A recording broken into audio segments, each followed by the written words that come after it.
Mateo capítulo 5, versículo 33 al versículo 37.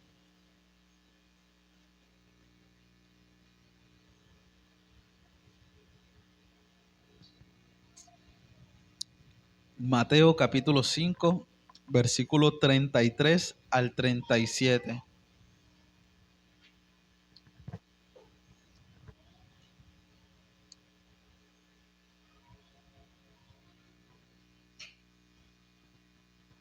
Dice el texto: además habéis oído que fue dicho a los antiguos, no perjurarás, sino cumplirás al Señor tus juramentos. Pero yo os digo, no juréis en ninguna manera, ni por el cielo, porque es el trono de Dios, ni por la tierra, porque es el estrado de sus pies, ni por Jerusalén, porque es la ciudad del gran rey, ni por tu cabeza jurarás, porque no puedes hacer blanco o negro un solo cabello. Pero sea vuestro hablar sí, sí, no, no, porque lo que es más de esto, de mal procede. Uno de los pecados más comunes y a la vez el más justificado el día de hoy es la mentira, la falsedad, el engaño. Estamos tan acostumbrados a vivir en medio de este engaño, se ha hecho algo tan cotidiano que en algunas veces es casi hasta imposible diferenciar cuando se nos está hablando de una verdad o nos están engañando. Y esto lo vemos en pequeñas cosas como aquel que contesta el celular y aprovecha que es un dispositivo móvil para mentir sobre el lugar en el que está. Afirma estar en un lugar cuando realmente no ha salido de su casa o aún no está allá. Incluso este pecado va mucho más allá en grandes cosas, hasta en lo que compramos y se nos vende como un producto genuino, un producto original, cuando realmente no es más que una imitación. Y así vamos a encontrar que en nuestra vida secular estamos envueltos por este pecado, como es el engaño, la falsedad. Y la vida cristiana, mis hermanos, está siendo constantemente invitada por Satanás y el mundo a moverse también en ese mismo camino de falsedad. Que como cristianos entremos también a ese mundo del engaño, de la mentira. Pero nuestro Señor Jesucristo en el Sermón del Monte trata sobre la forma en la que se debe de hablar, la forma en la que debe conducirse el creyente, y muestra entonces cómo éste debe de hablar, ya que pertenece al reino de los cielos. Y mis hermanos, Dios permita que esta enseñanza nos ayude sinceramente a limpiar nuestras palabras de toda presencia de engaño, de mentira, librar nuestro corazón de la intención de presentar con nuestra boca afirmaciones que en nuestra mente sepamos que son falsas. A lo largo de este Sermón del Monte, nuestro Señor Jesucristo ha mostrado cómo debe conducirse aquel que es cristiano, cómo debe ser la vida de aquel que se reconoce como creyente. Nos ha venido dirigiendo frente a diferentes temas y cómo debe ser nuestro actuar frente a él. Incluso se nos coloca en cada uno de estos temas el ejemplo mismo de nuestro Señor Jesucristo y cómo Él asumió como hombre cada una de esas situaciones. Ahora se nos deja dentro de la Escritura estas enseñanzas y son para que nosotros sepamos también cómo debemos actuar, ya que como creyentes estaremos en todo momento tentados y una de las más grandes tentaciones que experimentamos es la mentira. Seguiremos el orden que hemos presentado en las meditaciones anteriores y quiero asignarle entonces los siguientes puntos a esta exposición del día de hoy, la cual se titula El cristianismo radical y el uso de las palabras. El cristianismo radical y el uso de las palabras. Y para esto vamos a estar viendo dos puntos. Primero, la ley de la verdad. Primero, la ley de la verdad Y el segundo punto, la verdad como ley. Primero, la ley de la verdad, y el segundo, la verdad como ley. Bien, pasemos de lleno entonces al primer punto, y es la ley de la verdad. Es bueno que recordemos que Cristo nos invitó a tener una justicia mayor que la de los fariseos. Él presentó cómo estas personas tenían un amplio conocimiento doctrinal, un amplio conocimiento de cada una de las doctrinas presentadas en la Escritura. Sin embargo, tenían un problema, y es que aquello que enseñaban, aquello que conocían, no lo ponían en práctica, no lo vivían de la misma forma. Es decir, enseñaban algo, pero no lo aplicaban para sí mismo. Cristo enseña entonces que no podemos solo vivir externamente la fe, sino que esta también debe ser un reflejo de lo que ocurre primero en nuestro interior. No solamente entonces basta con ser un ortodoxo, sino que también debemos tener ortopraxis, debemos vivir una vida práctica, primero en nuestro interior. El cristianismo entonces radical consiste en vivir y luego enseñar, no como ese cristianismo contemporáneo que primero enseña y luego toma para sí lo que enseñó. No, primero vivimos y luego conforme a eso enseñamos. Y el Señor se ha dedicado a tomar ejemplos de la ley del decálogo para enseñar cómo debe ser nuestra conducta como creyente. Ahora Él siempre entonces va mucho más allá. Vimos el ejemplo sobre el homicidio, como todo aquel que matar a alguna persona será castigado, pero Él va siempre mucho más allá y dice que todo aquel que hable mal sobre su hermano ya pecó.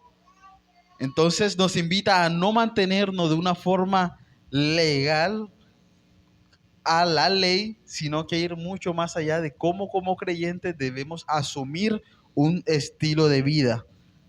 Ahora el Señor Jesucristo pasa a decirnos en el versículo 33, además, habéis oído que fue dicho a los antiguos, no perjurarás. Está haciendo referencia entonces a una ley que se tenía en el Antiguo Testamento. No perjurarás, sino cumplirás al Señor tus juramentos. Dios guió al pueblo de Israel sobre la importancia de hablar la verdad. Algo que se tenía bastante claro a lo largo del Antiguo Testamento es que el pueblo de Dios no podía estar relacionado con el engaño, ya que Dios, presentado en sí mismo como un ser de verdad, cualquier cosa entonces que sea reconocida como engaño es contraria completamente a la naturaleza de Dios. Es completamente contrario entonces la falsedad ante la naturaleza santa de Dios. Él es verdad, por lo que todo aquello que es falso va a ser opuesto a Él.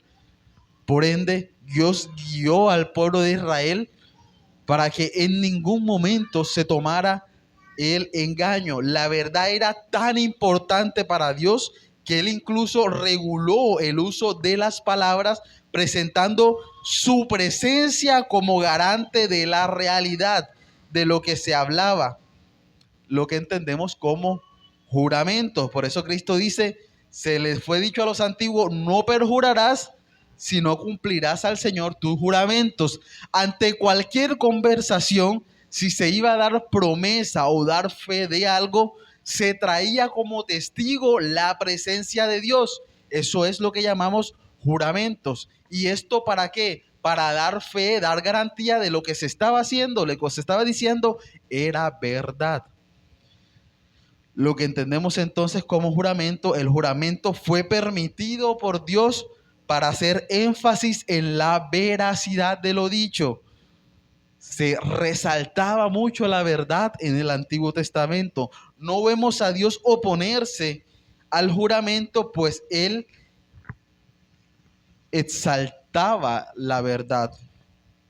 Incluso el noveno mandamiento dice, Éxodo capítulo 20, versículo 16, no hablarás contra tu prójimo falso testimonio. Está condenando la falsedad, la mentira. Este busca presentar como norma la veracidad en la palabra. En la explicación que se hace o en la presentación de la ley, se nos dice que no podemos decir mentiras. Incluso en la presentación de la ley, en el libro de los Deuteronomios, note cómo lo presenta Deuteronomio capítulo 6, versículo 13. Deuteronomio capítulo 6, versículo 13 dice: a Jehová tu Dios temerás, y a él solo servirás, y por su nombre jurarás. Dios permite los juramentos.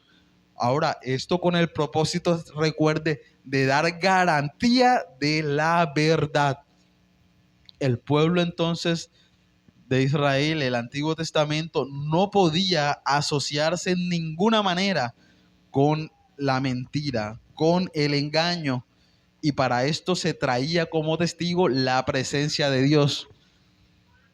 Esto quiere decir entonces que todo juramento debía hacerse en nombre de Dios, que se debía traer a toda conversación esta presencia y señalarle a él como el garante de lo que se decía.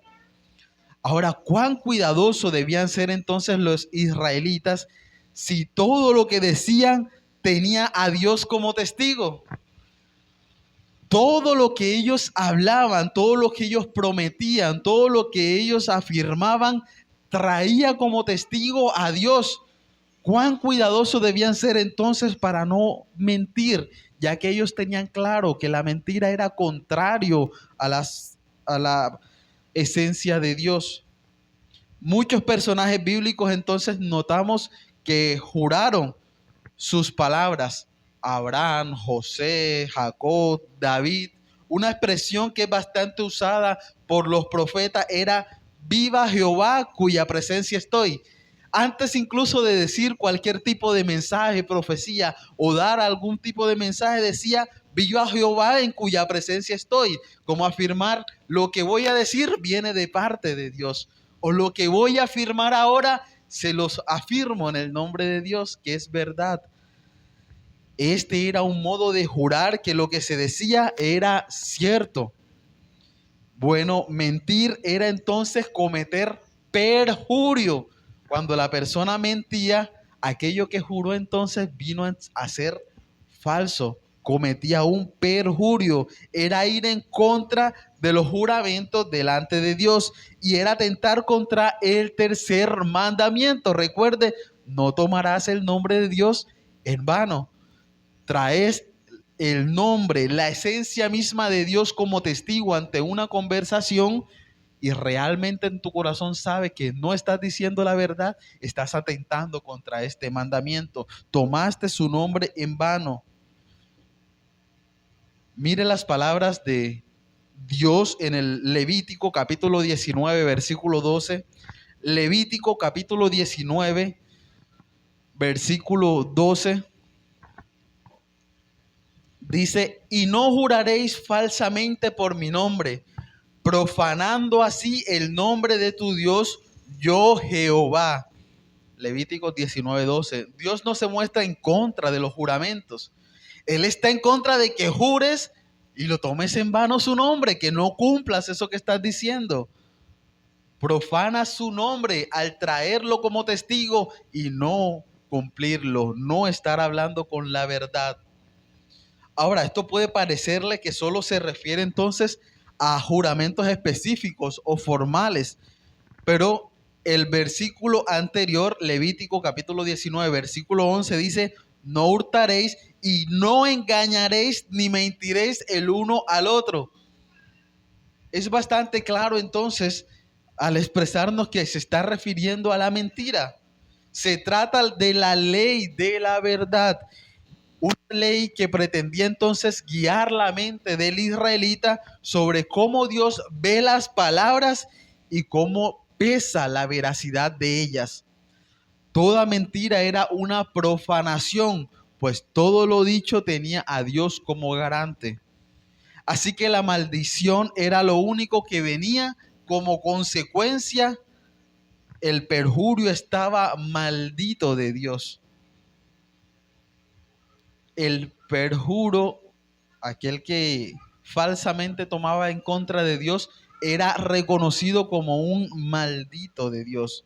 Así que no podemos pensar que se trata de que este Dios está en contra de los juramentos, sino que él era testigo de todo lo que el pueblo decía. Así que debía ser solamente verdad. Por eso el uso del juramento exclusivo en su nombre, para recordar que todo lo dicho era cierto. Ahora, ¿cómo entendemos las palabras de Pablo? Y me va a preguntar, Gálatas capítulo 1, versículo 20. Decimos que entonces los juramentos solamente era usado en el Antiguo Testamento, pero note la expresión que hace Pablo a los Gálatas capítulo 1, versículo 20. Él se va a dirigir a ellos, les va a transmitir un mensaje y note lo que presenta. En esto que os escribo, he aquí delante de Dios que no miento. El apóstol Pablo trae a Dios como testigo de que lo que está escribiendo no es mentira. Desde la ley de la verdad que ya explicamos, ahora los fariseos, recordemos, se comprometían con la letra, mas no con el espíritu. Al momento entonces de pasar al Nuevo Testamento, Cristo se enfrenta con unos fariseos que ellos se comprometían con la letra, pero realmente en su corazón no estaba este compromiso. Por ello entonces que pensaban siempre en el pecado formal y los límites de la ley. Ahora, ¿qué hicieron los fariseos? Ellos buscaban supuestos vacíos jurídicos en la norma divina. Ya conocemos que hay una ley de la verdad. Todo aquel que mienta o tome el nombre de Dios en vano es un maldito de Dios. Está así establecido por la Escritura. ¿Qué hicieron estas personas entonces? Ellos pensaron que podían mentir y presentar como testigo, como garante de su mentira, no el nombre de Dios, sino algo distinto. Entonces, ¿qué hicieron? Empezaron a tomar otras cosas como testigos. Ahora juraban por el cielo, juraban por las tierras, juraban por su propia cabeza, por sus vidas, por la vida de alguien más. Traía como testigo entonces algo particular de la creación. Y ellos decían, como el juramento no fue por Dios, no soy un maldito, no estoy quebrantando ninguna ley. ¿Puedo mentir? Pues trae de testigo fue mi vida y eso no me hace incumplir este mandamiento. ¿No serían entonces de esta forma culpables de quebrantar la ley? Para ellos, al no meter a Dios en la mentira, no estaban incurriendo en perjurio. Solían entonces dividir su forma de hablar distinguiendo entre lo santo y lo secular.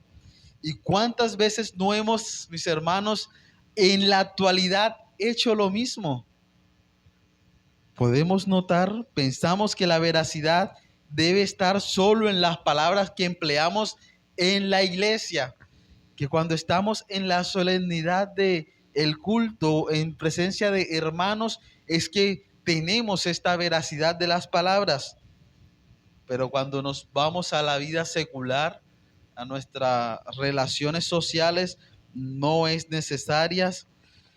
En los momentos de devoción sí tenemos esta veracidad en las oraciones o en los escenarios de adoración, pero en lo secular podemos usar nuestra lengua para todo, pues al final no estás ofendiendo a Dios. No estás tomando el nombre de Dios, no estás adorando a Dios, no estás en la iglesia de Dios. Por eso sí puedes utilizar entonces palabras que no van a ofender en ninguna manera a Dios. La mentira, mi hermano, es mentira, no importa si es dicha en la iglesia o en la intimidad de tu habitación. Es mentira. Lo que es falso es falso. ¿Acaso crees que Dios no está al tanto de lo que dices en todo momento? ¿Que Él solamente escucha tus palabras dentro de la iglesia? ¿Que fuera de ella ya no te va a escuchar? ¿O que te escondes en el rincón de una habitación y ahí no te va a escuchar? No, mi hermano. Dios debe seguir siendo el garante de todo lo que se dice. En el caso de Israel del Antiguo Testamento tenían una ley de verdad, una ley que cuidaba la verdad. Y esto es entonces lo que quería presentar en este primer punto, la ley de la verdad. Hay una ley entonces que exige que no debe haber mentira y mucho menos traer a Dios como testigo de algo que es mentira. Ahora veamos la verdad como ley.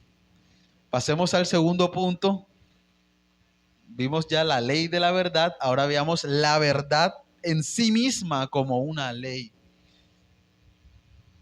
El texto que hemos tomado como base, Mateo capítulo 5, versículo 33, dice: además habéis oído que fue dicho a los antiguos, no perjurarás, sino cumplirás al Señor tus juramentos. Pero yo os digo, no juréis en ninguna manera, ni por el cielo, porque es el trono de Dios, ni por la tierra, porque es el estrado de sus pies, ni por Jerusalén, porque es la ciudad del gran rey, ni por tu cabeza jurarás, porque no puedes hacer blanco o negro un solo cabello. Pero sea vuestro hablar, sí, sí, no, no, porque lo que es más de esto, de mal procede. Lo primero que Cristo hace es derribar el vano esfuerzo del fariseo por jurar por algo distinto a Dios para evitar cometer perjurio. ¿Acaso hay algo que se pueda tomar para jurar falsamente que no le pertenezca a Dios? Es una necedad pretender tomar como testigo algo de la creación desconociendo a su creador. El cielo es el trono de Dios, dice Cristo. La tierra, el estrado de sus pies. Jerusalén, la ciudad del gran rey. No puedes traer como testigo de tu mentira algo dentro de la creación, pues todo le pertenece a Dios. Así que el tú creer que puedes reemplazar el nombre de Dios por algo creado y de esta forma no cometerás perjurio es un completo error. Mentira es mentira. Y Dios seguirá siendo testigo de esa mentira que estás diciendo. Así quieras disfrazarla utilizando otros elementos como testigo. Aún jurar incluso va mucho más allá Cristo y dice: por tu propia vida. Testifica de una necedad. Y es que tu vida, mi hermano, no te pertenece. Esta vida no es nuestra.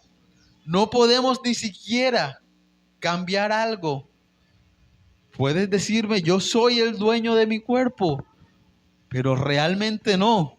Y note el ejemplo que expresa. ¿Acaso puedes cambiar el color de uno solo de tus cabellos?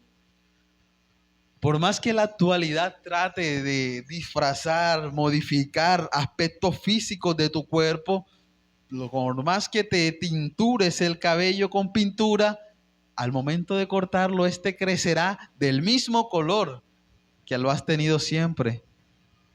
No tienes entonces esa soberanía, esa voluntad, ese poder para cambiar algo de ti, pues no es tuyo, le pertenece a Dios.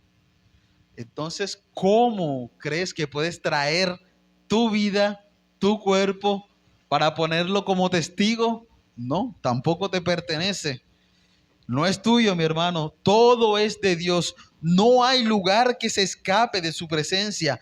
¿Cómo podrías entonces decir una mentira y pensar que no le ofende? ¿Cómo puedes tener la necedad de pensar que la mentira fue algo piadoso? Tratar de llamar mentira piadosa. No, mi hermano, no hay cosa alguna. La mentira es mentira. No hay grados de mentira, no hay mentira pequeña delante de Dios. Recuerde que lo que ofende o lo que realmente castiga es que estás incumpliendo con la ley de la verdad y más aún estás usando a Dios en forma vana. Lo estás trayendo como testigo de tu falsedad. Cristo presentó entonces ahora la verdad como la ley de la lengua, como lo que debes estar presente en cada palabra que es dicha. Antes entonces se mostraba la ley y que en la ley debía estar solamente la verdad. Ahora dice, no, cualquier cosa que digas, cualquier palabra que uses, ten cuidado, porque debes utilizarla bien. Vemos entonces ahora la verdad, el uso de la palabra como una verdad, como una ley. Mateo capítulo 5, versículo 37 dice, pero sea vuestro hablar sí, sí, no, no, porque lo que es más de esto, de mal procede. Mi hermano, este texto muchas veces es mal entendido. Lo que quiere decir el Señor es que no podemos maquillar la realidad. Mi hermano, si es sí, entonces debemos decir que sí. Si es no, debemos decir que no. Todo aquello que uses, toda palabra diferente a esta, procederá realmente de algo malo. ¿Por qué? Porque tratarás de maquillar algo. Entonces, Cristo no da lugar al sí, pero no, ya ahí vas a maquillarlo. Y todo aquello que agregues después de ese sí, ¿qué dice el Señor? De mal procede. Ya vas a tratar de disfrazarlo. Al decirlo no, sin embargo, no. Mejor déjalo hasta allí. Lo que continuarás diciendo, mi hermano, procederá de tu corazón, procederá de algo posiblemente engañoso. Entonces, no habrán más o menos, no habrán sí, pero no habrán otras oportunidades. La verdad que debe reconocerse entonces como ley es sí y no. Si es sí, di que sí. Si es no, entonces no dudes en decir que es no. Esto no quiere decir que todo lo que usted se comprometa, eso hará. Claro está. Pues no puedes hacer blanco ni uno de tus cabellos. Entonces, puedo decir, mañana voy para tal lugar. Sí, claro, sí, Dios así lo permite. Que si la razón, mi hermano, por la que tú no cumples eso, sea por algo externo. Entonces no sea así, pero déjame ver cómo amanezco. No, tú no tienes la autoridad para decidir cómo vas a amanecer. O no, porque seguramente mañana va a llover. No tienes esa potestad. Sí, sí. Lo demás entonces ya pues el Señor lo encaminará. Puede que no puedas hacer lo que te comprometiste a hacer, pero dirás lo que te impidió hacerlo y dirás la verdad. Sí, dije que sí, traje como testigo a Dios de que sí iría, pero mira, pasó esto. Ahora eso que te obstruyó cumplir con tu promesa también debe ser verdad. Y ahí es donde tenemos que tener mucho cuidado. Que podemos maquillar entonces eso engañando. No pude ir por, y ahí viene la mentira. Debemos vigilar porque nuestras palabras sean entonces verdad. Por eso debemos decir lo que en realidad sabemos es cierto. Entendemos el sí para decir que sí, pero también conocemos el no para decir que no. Todo aquello que está por fuera de lo que sabemos es cierto, solo procederá del mal. Y una forma de entender esto es que conduce al mal. Proverbios capítulo 10, versículo 19. Note cómo lo presenta el proverbista. Proverbios capítulo 10, versículo 19. Dice, en las muchas palabras no falta pecado, mas el que refrena sus labios es prudente. Mi hermano, si tú quieres ser prudente, solo di sí, solo di no. En las muchas palabrerías no faltará el pecado, mi hermano. Si quieres argumentar alguna verdad o argumentar alguna razón por la cual vas a decir que no, allí no faltará el pecado. Solo di que no, ya. Si te preguntan por qué, entonces empezarás a dar razones y probablemente terminarás diciendo razones falsas o excusas que realmente no te incapacitan para realizar lo que te estás comprometiendo. Entonces mejor quédate con el no. Mire cómo lo presenta el apóstol Pablo. Efesios capítulo 4, versículo 25. Efesios capítulo 4, versículo 25. Dice, por lo cual, desechando la mentira, hablad verdad cada uno con su prójimo, porque somos miembros los unos de los otros. Pablo entonces va mucho más allá y nos presenta ahora como un mismo cuerpo, miembros de un mismo cuerpo. ¿Cómo podemos engañarnos entre nosotros mismos? ¿Cómo un brazo puede decirle al otro, yo no lo cogí, lo cogió fue el pie? No, mi hermano. Cristo entonces nos llama a través de este maravilloso sermón ahora a presentar lo que es conocido como el cristianismo radical, y es a vivir de acuerdo entonces a lo que enseñamos. No basta entonces con conocer, no basta entonces con enseñar, debemos con nuestro propio ejemplo también transmitir eso que conocemos, eso que estamos enseñando, pero también entonces nos lleva a ver las palabras como verdad. Y es a que nos cuidemos, mis hermanos, y ser prudente al momento de hablar. Que nuestro sí sea sí, que nuestro no sea no. Recordar en todo momento que no estás jurando por algo tuyo, nada te pertenece. Que ante cualquier tipo de promesa o de afirmación estás trayendo como testigo es a Dios. No te conviertas en un perjuro. No cometas la necedad de pensar que lo que estás diciendo es una mentira pequeña, que no afectará nada. No, toda mentira es contraria a la esencia de Dios, pues Él es verdad.